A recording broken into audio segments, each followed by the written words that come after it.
Look outside. The days are shrinking. The shadows are getting longer by the minute. For the vast majority of students and young adults, we are officially entering the danger zone. You know the feeling. This is the time of year that seduces you. It whispers to you with the promise of comfort. The temperature drops, and if you aren't careful, your ambition freezes right along with it. It starts subtly, doesn't it? The alarm clock suddenly feels like a personal enemy. Your blanket feels less like bedding and more like a sanctuary you never want to leave. And that comforting little lie, "I'll just do it tomorrow," starts becoming your daily mantra. You look out the window, see that gray, heavy sky, and your lizard brain gives you one clear signal: hibernate. But here's the twist. There is a different breed of individual who looks at that exact same gray sky and sees something completely different. They don't see a time to sleep, they see a time to hunt. This next season, these coming 90 days, is arguably the most critical financial and intellectual window of your entire year. Why? Because while the rest of the world slows down, enters a mental coma, and surrenders to seasonal lethargy, you have a rare mathematical opportunity to overtake them. This is not the season of rest. This is the season of the forge. This is your winter arc. Think of it as the invisible chapter of your biography. It's the training montage in the movie, the part with no dialogue, just grueling work. The work you do now, in the dark, in the silence, is exactly what will crown you a king or queen when the sun finally decides to come back out in the spring. Let's strip away the romanticism for a second and look at the brutal reality. Winter is designed to be the ultimate excuse. It appeals to your biology. Your body literally wants to conserve energy. It wants you to binge watch Netflix, eat heavy comfort food, and procrastinate under the guise of seasonal blues. You start bargaining with your own potential. You tell yourself, well, the semester is winding down, or the holidays are coming up. I've earned a break. You make a deal with yourself. I'll start studying seriously in January. I'll get fit after the new year. But here is the cold, hard fact that physics dictates. Time is relentless. Time does not pause just because it is snowing outside. It does not slow down because you are tired. The academic calendar, the competitive job market, and the demands of your future career are completely indifferent to your need for comfort. The tragedy is that 95% of students are going to burn these 90 days. They will treat this quarter as a waiting room. They'll drift through the weeks, letting their brains atrophy from a lack of challenge, watching their discipline erode like a sandcastle in high tide. They think they can simply flip a switch in January and turn the engines back on. But human psychology doesn't work that way. By the time the new year arrives, they will be rusty, lethargic, and burdened by the heavy weight of regret. They will start the next lap of the race with a cramp. But if you are listening to this, you are not here to hibernate. You are here to evolve. So why is this specific season so potent? Why do we keep talking about the winter arc? It comes down to a concept called relative velocity. Imagine life is a massive highway. In the summer, everyone is speeding. Everyone is active. Everyone is posting on Instagram. Everyone is grinding. It is incredibly hard to stand out when the noise level is that high. But in winter, the collective pace of society drops off a cliff. People go indoors. They stop trying. The competition effectively creates a vacuum. This offers you an unfair advantage, known as the contrast principle. If you maintain even a moderate level of intensity while everyone else is at zero, your relative progress skyrockets. Think about the math. Studying for 3 focused hours in July might just keep you on par with the class because everyone is doing it. But studying for 3 focused hours in December? That puts you miles ahead because no one else is even on the track. The gloominess of the season isn't a bug, it's a feature. The darkness eliminates distractions. The cold keeps you alert. The lack of parties clears your calendar. The world is doing you a favor by becoming boring. It is handing you the gift of focus on a silver platter. This is the time to turn the dead days into your most lethal weapon. Okay, that's the theory. But how do we operationalize this? We don't just try harder. We install a system. We are going to engineer your winter arc using 5 non-negotiable pillars. Pillar 1, temporal anchoring. First, stop obsessing over the 5 a.m. club content you see on TikTok. Waking up at 4 a.m. or 5 a.m. is useless if you crash by noon and need a nap. The biological imperative here is not earliness, it is regularity. You need to anchor your circadian rhythm. Whether you choose 6:30 a.m., 7 a.m., or 8 a.m. is irrelevant. What matters is that you wake up at that exact time, 7 days a week, regardless of how dark it is outside. When you standardize your wake-up time, you stabilize your hormone production, specifically cortisol and melatonin. This eliminates that groggy brain fog feeling.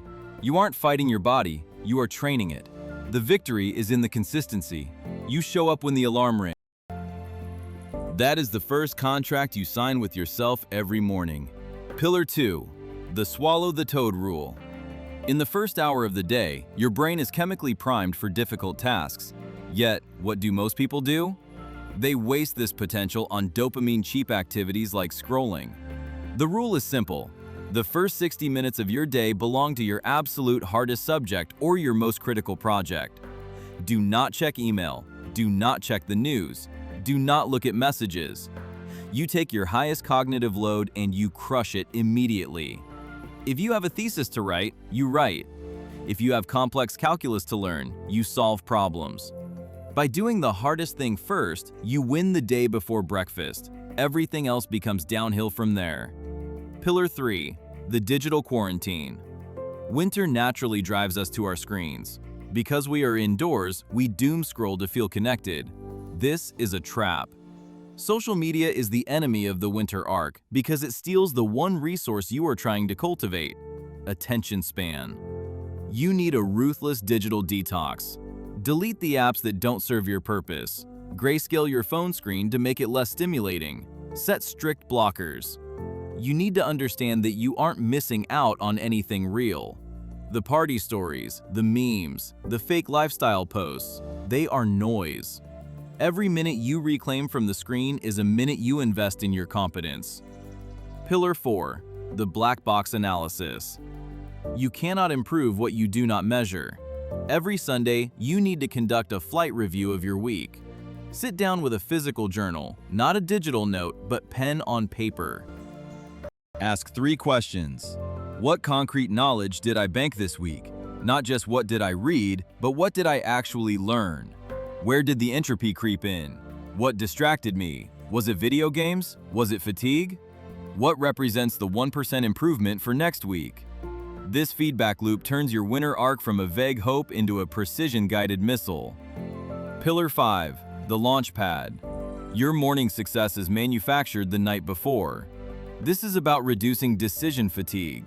If you wake up and have to decide what to wear, what to eat, and what to study, you have already lost energy. Before you sleep, set the stage. Open the textbook to the exact page. Place your notebook and pen next to it. Pack your bag. Lay out your clothes.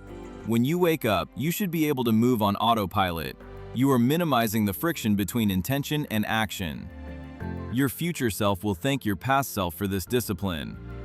The mistake many students make is thinking they need a radical personality transplant overnight. You don't.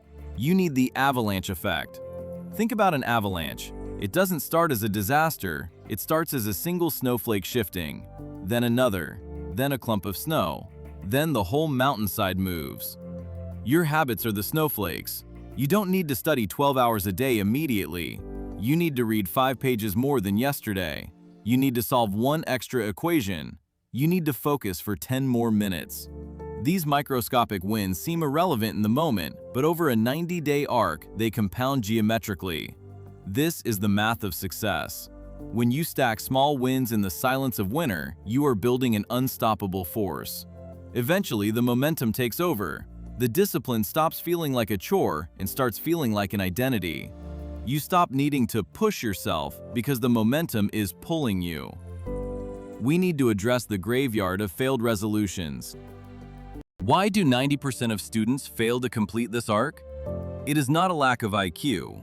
It is not a lack of resources. It is because they are addicted to the drug of motivation. They treat studying like a mood. They wait for the stars to align, for the coffee to taste perfect, for the lo-fi beats playlist to hit the right vibe. They want the process to feel cinematic and easy. But perfection is the mask that procrastination wears. The winter arc is not about feeling good. It is about doing the work when you feel absolutely nothing. Or worse, when you feel resistance. The winners understand a fundamental truth. Motivation is a feeling, but discipline is a system. Feelings are volatile, systems are reliable. The transformation happens when you stop negotiating with yourself. You don't ask, "Do I want to study?" You state, "It is time to study." You cut the emotional dialogue. You become a machine of execution. This rewiring of your brain, from emotional dependency to executive control, is the real prize. Winter brings a natural isolation. The world gets quiet. The parties stop. For the average person, this solitude triggers loneliness and depression. They fill the silence with noise, podcasts, and constant texting because they are terrified of being alone with their own thoughts. For you, this isolation is a superpower. It is a strategic withdrawal. Solitude is the laboratory of self-awareness. When you remove the external validation of your peers, you are forced to confront yourself. You can finally hear your own internal compass. Use this silence to ask the dangerous questions. Am I on the right degree path? Who are the friends that are actually dragging me down? What habits are poisoning my potential? Winter gives you the psychological space to prune the dead branches of your life. This isn't punishment, it's pruning. You are cutting back the distractions so you can grow taller in the spring. Embrace the hermit mode. I need to warn you about the mid-arc dip. It usually hits around week 4 or 5. The novelty of the new you will wear off. The adrenaline of the start will fade. It will just be cold, dark, and boring. You will miss a day, then maybe 2. The voice in your head will say, "It's okay, you've done enough." The guilt will try to eat you. This is the valley of death. This is where the tourists go home and the professionals are made. You must understand that the desire to quit is a normal part of the physiological process of change.